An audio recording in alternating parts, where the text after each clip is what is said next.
Good morning and welcome to another edition of your Daily Oracle with Mary Wade.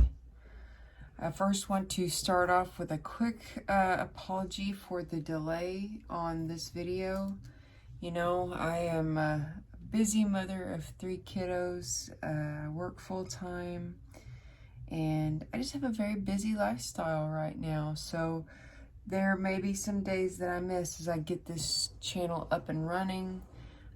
So I appreciate your patience on these videos.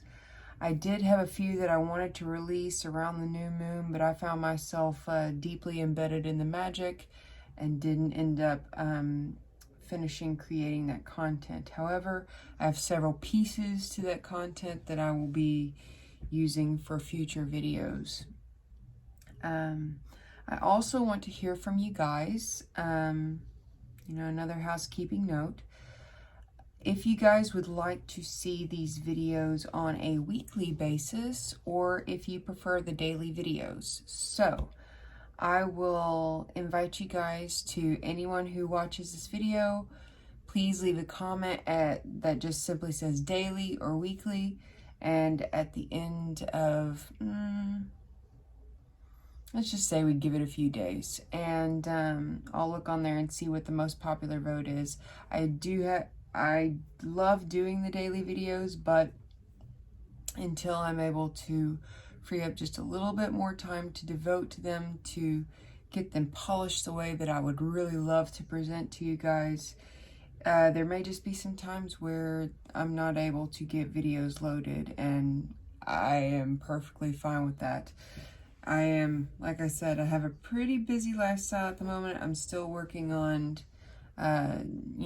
shedding that new skin, the old skin for the new life ahead. And I'm not sure how long that process will take, but I do ask for your grace and patience during that time.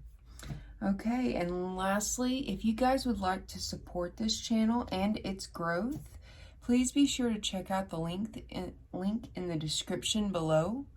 I have a couple of links to all of my social media, where you can find me on TikTok, here on YouTube, obviously, as well as Instagram and Facebook. I also do have a couple of tip jars there. Any donations are used to support the channel and make it better for you. Also, I have a Amazon wish list with different oracle decks. If you see a deck on there that you would love to see me read from, you're more than welcome to donate that as well. Alrighty, without any further ado, let's get started. All right, let's see what our card is for today. Nettles. Nice. Okay, so this is going to be from the Druid Plant Oracle by Will Worthington, it's illustrated by Will Worthington, and the deck itself is by Philip and Stephanie Garcom.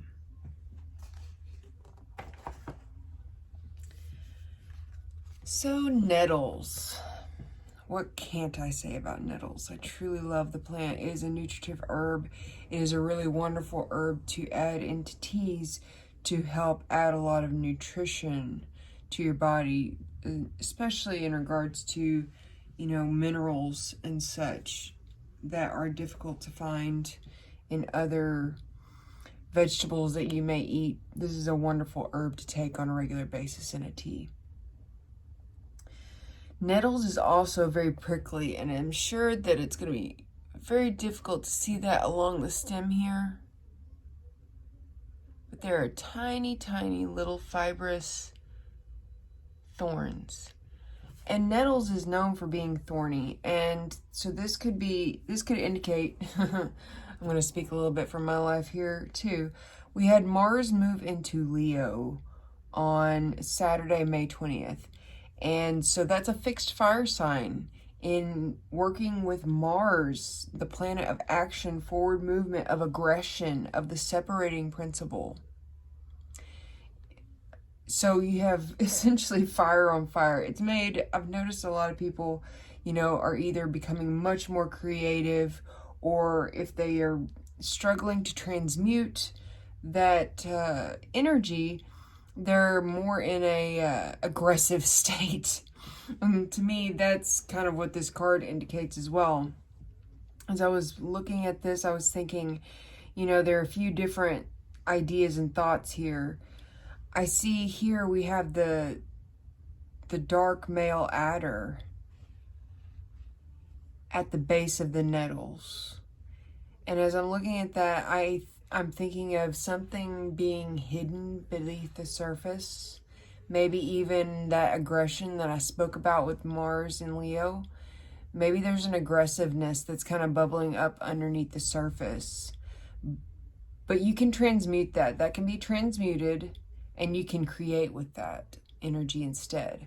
Leo is a lot about the inner child and creativity. It can also be very inspirational and I don't know that I want to say prophetic, but the fact that Leos are very happy whenever they're shining, when they're shining their light, you know, as opposed to whenever they're unable to shine their light, or they're unable to feel authentic, or that they're not appreciated, they can feel very aggressive. So to me, this has a lot in that play.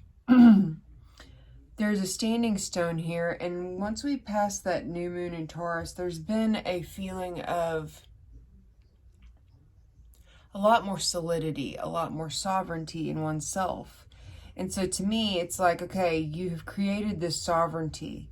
You've gone through the shadow work and done a lot to scrub and transmute. This card right here is a lot about transmutation based on what I'm seeing. But now that you've done a lot of that work, it's time to rise up from the depths. It's time to rise and shine. To me, this snake and this butterfly or this moth, it looks like it could be a moth. These two seem like two sides of the same coin, or even a masculine and feminine aspect going on right now. Because there does seem to be an aggression at play here. There could be something in the depths. You know, maybe you're working on still transmuting some of this energy from all of this, you know, South Nord Scorpio stuff. But as you start transmuting that, you realize that you can create with that.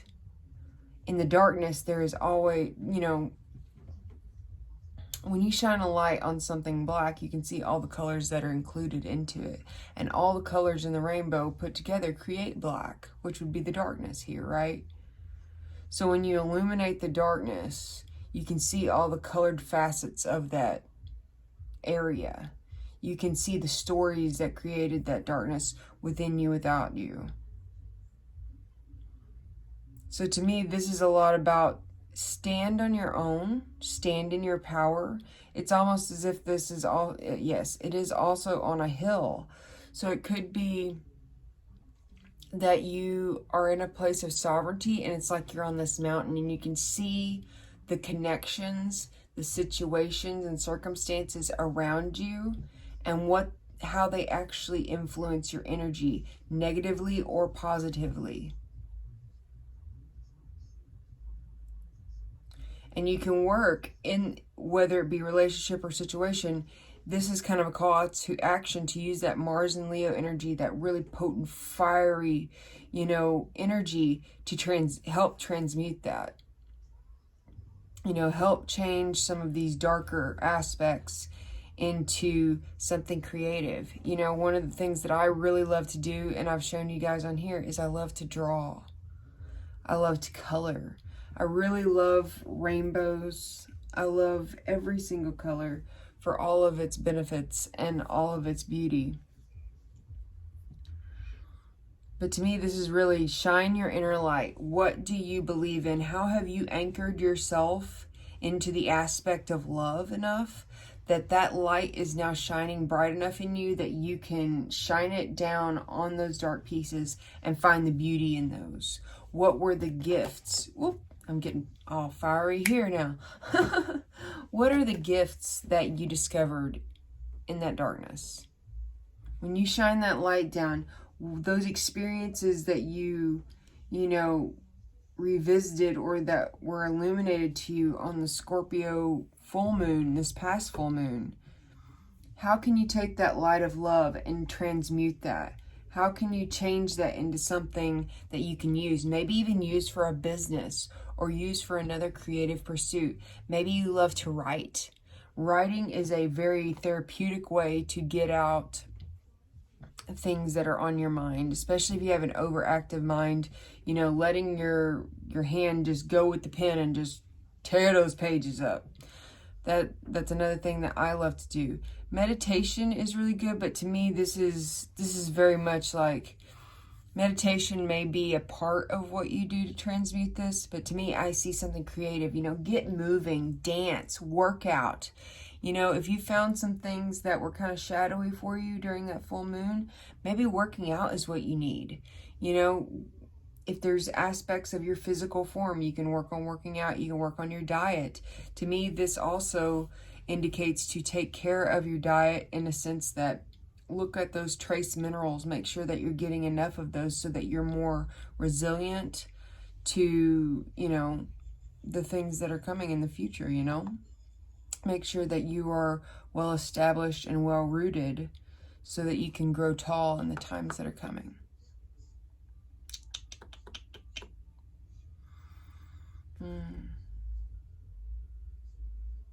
Yeah, I'm looking at this and I see this nettles is still in full bloom, but to me, I'm looking at this orange against the blue, and it's like, yeah, shining your light and using your throat chakra more in that case. You know, it could be speaking your truth to some who may be a little snaky. So, okay. Well, I still am feeling some vibes coming off this card, but we're already several minutes in, so I'm going to go ahead and cut it off for today. But be sure to use this Mars and Leo energy, you know, as best as you can. Some of us may struggle with it as, you know, we are still letting go of things. But the more you can transmute that in a creative way, the more enjoyable it's going to be. It's going to be more like playing all summer. It's going to feel like joy. And you're not even going to know that you're messing with transmutation, because you're just going to be in a state of bliss. I would definitely recommend choosing that route over the aggressive side. When you feel like you have to roar like a lion everywhere you go, that's not a fun place to be in. So, work on your transmutation, do something creative, and have some fun. Okay? Have a great Monday, y'all. Blessed be.